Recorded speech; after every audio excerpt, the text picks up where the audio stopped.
тозаҳои Тоҷикистону ҷаҳон аз тақдими шумо аз барномаи Ахбори Озодӣ. Бинандагони азиз салом. Дар барномаи имрӯз 22 апрел ин мавзӯъҳоро дорем. ё нархро паст кунед, ё аз парвозҳои чартерӣ маҳрум мешавед. Зарбулаҷали оҷонсии авиатсияи граждании Тоҷикистон ба 4 ширкати ҳавоии Русия. Боздошти имомхатиб Абдулҳақ Обидов пас аз суханронӣ дар маросими дафни тоҷикободӣ. Мақомот гуфтанд, ӯ ба салафия муттаҳам аст. субҳи имрӯз мақомот ҷузъиёти қазияро шарҳ доданд. ва идомаи баҳси додгоҳии падару модари як духтари бемори тоҷик атрофи хонаи туҳфа кардаи шейхи араб. ман бо доказат мекунам ки кӯдака ман калон карагим дар хонаи ман. Агентии авиатсияи шаҳрвандии Тоҷикистон ба 4 ширкати ҳавоии Русия ки парвозҳои чартерӣ анҷом медиҳанд барои поин бурдани нархи билетҳо 2 рӯз моҳлат дод. Дар акси ҳол аз ҳаққи анҷоми парвозҳои чартерӣ аз Тоҷикистон маҳрум мешаванд. Икром Субҳонзода раиси оҷонсӣ мегӯяд, имрӯз ин талабро дар як ҷаласаи хос ба ширкатҳои Уральские авиалинии, Ютер, Сибир ва Северный ветер дар миён гузоштанд. Ба гуфтаи Субҳонзода, санҷиши онҳо маълум кард, ҳатто нархи аввалияи парвозҳои чартерии ширкатҳои русӣ ки аз 10 000 сомонӣ оғоз меёбад, беасос баланд буда, қимати он тавассути миёнравҳо боз ҳам бештар шудааст.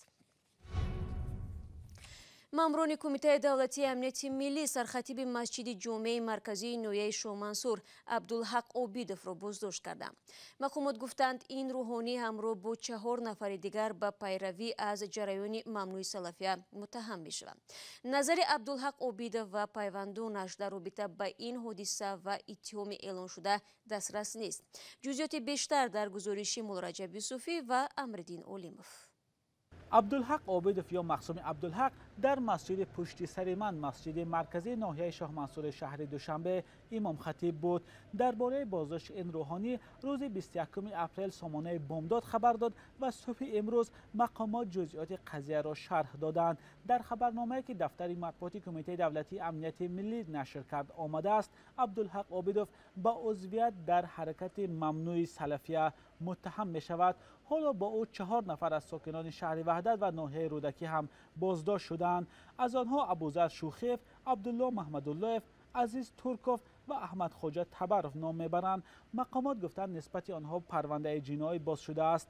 сархатиби масҷиди марказии ноҳияи Шоҳмансур ба узвият дар ҷараёни мамнӯи салафия дар ҳоле муттаҳам мешавад ки бархе расонаҳо боздошти рӯҳониро ба як баромади ӯ дар маросими дафни Домулло Ҳикматулло рабт доданд.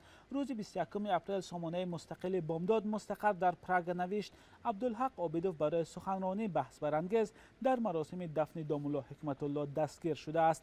сархатиби масҷиди ноҳияи Шоҳмансур дар маросими дафни Домулло Ҳикматулло дар рӯзи 13 апрел ӯро яке аз пешвоҳои бузурги мод ном бурд. ҳамсуҳбатони бомдод гуфтанд, мақомоти амниятӣ дар ин муқоиса гӯё ишораҳо ба президенти кунунии Тоҷикистон Эмомалӣ Раҳмонро диданд ки соли 2016 бо қабули як қонуни вижа пешвои миллат эълон шуд. дар хабарномаи дафтари матбуоти Кумитаи амнияти миллӣ дар ин бора ишорае нашудааст. масъулони Кумитаи дин, танзими анъана ва ҷашну маросимҳо, ниҳоди назораткунандаи умури дин дар кишвар ҳам бо пахши як баёния гуфтанд ки боздошти сархатиби ноҳияи Шоҳмансур ба баромади ӯ дар маросими дафни Домулло Ҳикматулло рабт надорад. Кумитаи дин аз расонаҳо ва ҷомеаи шаҳрвандӣ хост ба ҳар гуна сарусадаҳо ки суханронии Абдулҳақ Обидов дар маросими ҷанозаро ҳамчун омили боздошт маънидод мекунанд, дода нашаванд. Абдулҳақ Обидов хатмкардаи донишкадаи исломии Тоҷикистон буда дар чанд масҷиди шаҳри Ваҳдат имомхатиб буд.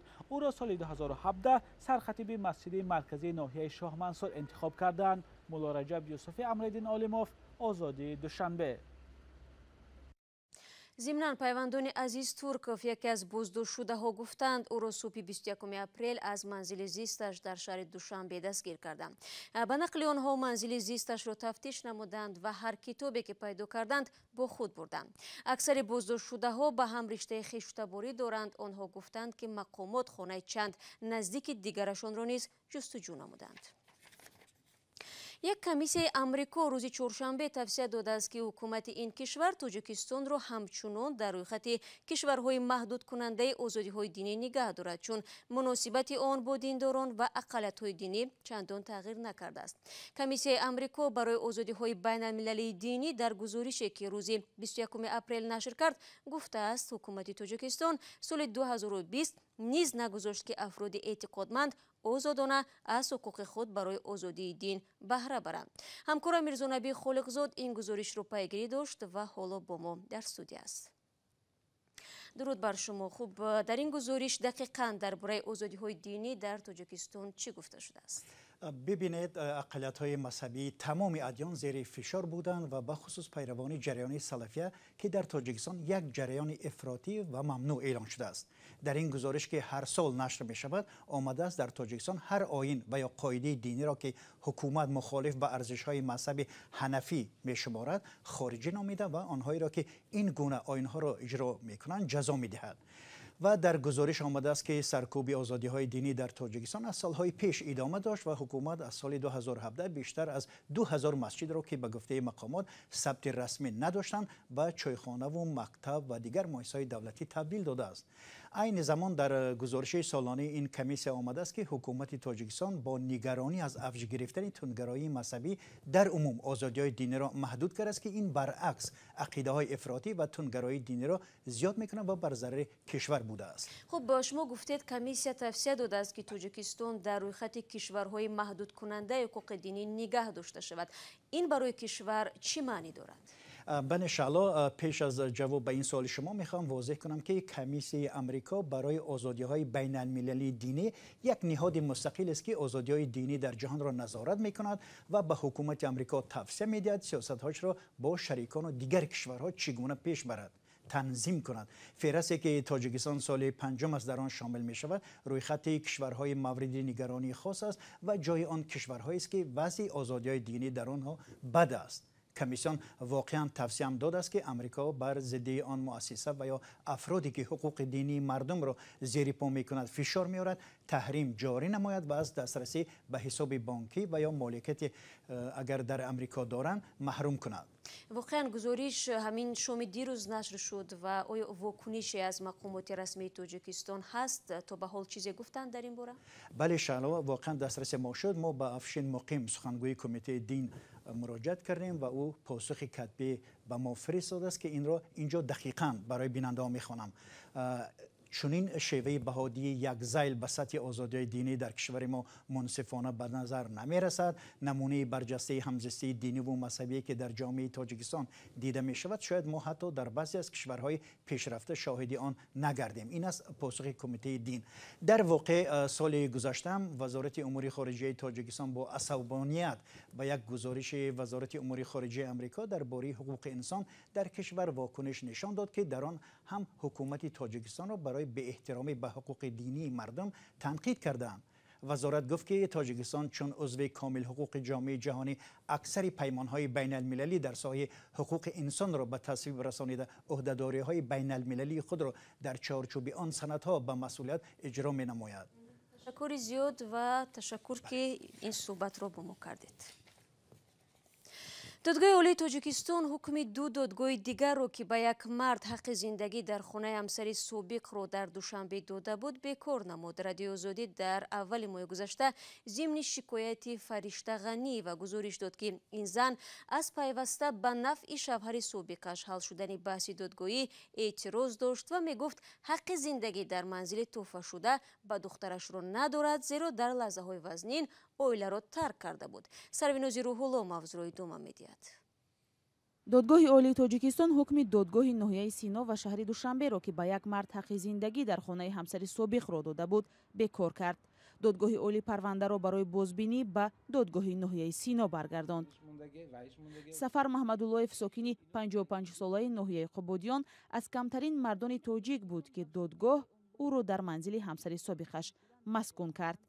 او 2 ماه آخر در یک حجره منزل در دوشنبه زیر یک بام با زنی سابق و 2 فرزندش به سر میبرد. قرار خودش 2 تا قرار خودش 3 تا شهریه 1 تا ناحیوی را بیکار کند. ҳоло ӯ аз якбора бекор шудани чанд қарори додгоҳҳо ҳайрон мондааст ва аз қарору таъиноти зидду нақиз розӣ нест ва дар як муроҷиаташ аз чанд ниҳоди давлатӣ аз ҷумла аз дастгоҳи раиси ҷумҳур, ду палатаи парлумон ва шаҳрдори Душанбеву раиси додгоҳи олӣ хостааст ба ин мушкили ӯ расидагӣ кунанд.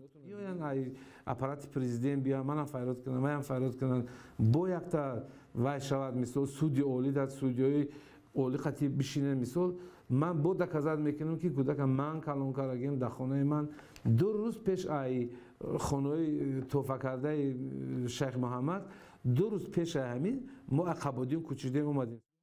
нигаронии ин мард дар ҳоле аст ки худи додгоҳи олии тоҷикистон ҳанӯз 15 феврал ба зиндагии ин мард дар манзили ҳамсари собиқаш иҷозат дода буд.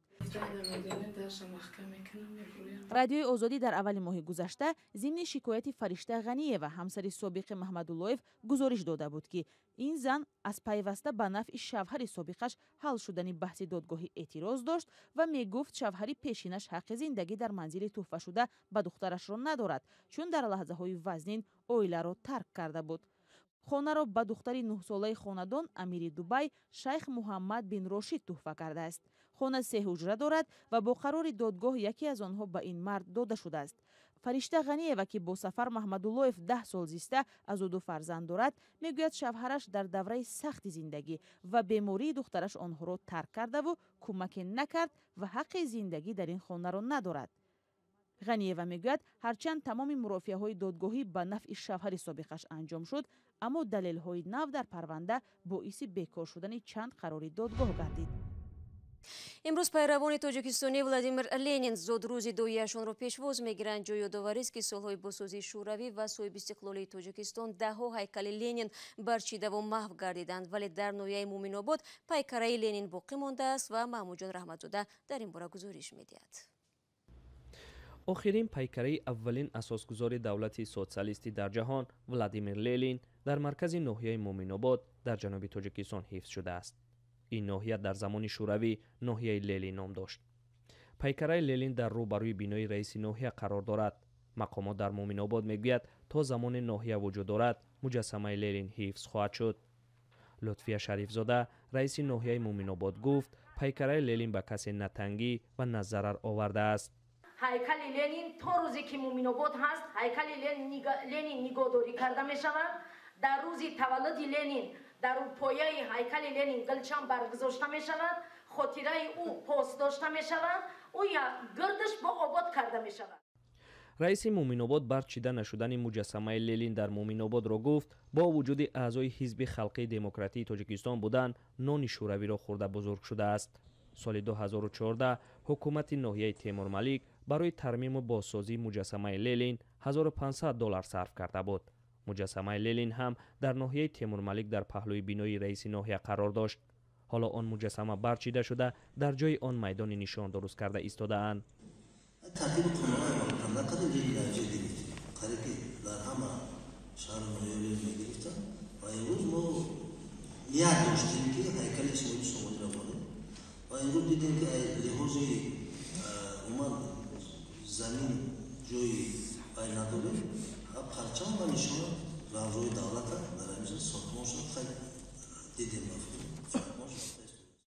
то чанд соли пеш муҷассамаҳои Владимир Ленин ҳамчун мероси даврони шӯравӣ маркази ҳамаи шаҳру ноҳияҳои Тоҷикистонро зеб медод. аммо бо тадриҷ ҳайкалҳои Ленин бо рамзҳои муосири давлатдории Тоҷикистон ва асосан бо пайкараҳои Исмоили Сомонӣ, парчам ва ё рӯдакӣ иваз карда шудаанд. нахустин таҷрибаи кандани ҳайкали Ленин аз майдони марказии Душанбе дар тирамоҳи соли 1991 хотираи манфиеро ба ҷо гузоштааст. ин иқдом дар моҳи сентябри соли 1991 мавҷи эътирози тарафдорони ҳизби коммунистро ба бор овард ва ба силсилаи гирдиҳамоиҳо идома бахшид. бисёриҳо ин воқеаро оғози ҷанги дохилии Тоҷикистон мешуморанд.